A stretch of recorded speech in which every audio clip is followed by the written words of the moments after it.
Welcome back to another technical deep dive here in the debug zone. Today we're tackling a big question and breaking it down with insights from other users.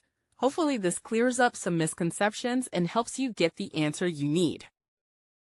So buckle up, stay a little curious, and let's jump right in.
And that's a wrap.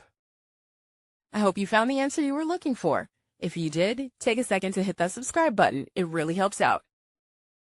And let me know in the comments which solution worked best for you. See you next time in the debug zone.